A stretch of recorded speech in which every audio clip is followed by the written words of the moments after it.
Hello, welcome to video 3 of my video diary following the progress of The Winter's Tale backstage.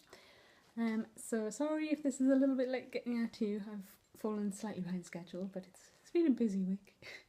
But really good. We've finished blocking the entire opera, which for those who don't know, the term blocking refers to like a blueprint basically for each scene and the acts, just in terms of the geography, who stands where and where you move to and when, and yeah, the basic layout of what to expect from the scene.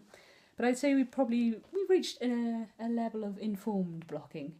So we know the geography, but we've also obviously been talking about the motivation, the intent, and the objectives of each scene, so that we are starting to convey the story as clearly as we can.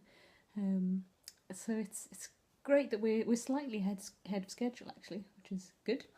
And even though yes, we've done it all of the acts once through now in that sort of scale, but next week and I'm sure the preceding weeks to come, there'll be lots more of fine tuning, going back over things, getting more detail, maybe changing things, trying different options. Even though you say you may have blocked an opera, it's not set in stone. Things can always change. Even sometimes right up to the very last minute, things will continue to develop. But in terms of a building block and a foundation, it's a really good place to be in at the moment. So we had the chorus in this week for one of our sessions, working through some of the movement scenes that Ant and I have already started working on. And as we probably would have guessed, that the session that we had individually with Imogen was really useful when it came to working with the chorus, but we did also completely change everything. We had the same sort of influences, and there was some movements that we kept, but we slightly changed. But now we were directing things far more specifically at what the chorus is singing. It's almost like a folk song they've got, and trying to play on the words of what they're saying, and seeing how we can draw into the story that we've got without getting too fixed on like a set dance routine of any sorts. It's almost just like a folky ritual that we're going to try and incorporate anyway.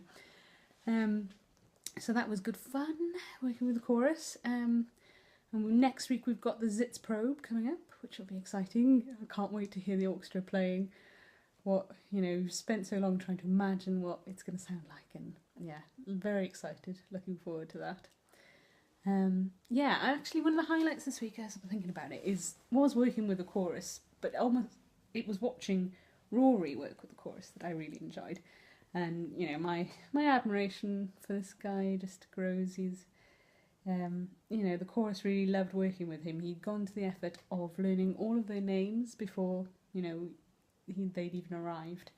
And this scene isn't the longest scene in the world, but he'd written them all a little backstory for each group or cluster that they go into, so they've got some context. And even before their scene started being blocked, they got to watch us do the preceding scene in Act 2, so it was a bit of a show and tell, so they have a reference point to see what happens just before then. An opportunity for us to try and show what we've done so far in that point as well, which was really great. So I'm going to try and not waffle too much. I think my last video was far too long, so keeping it short and sweet.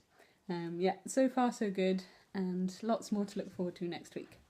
So yeah, see you then, bye.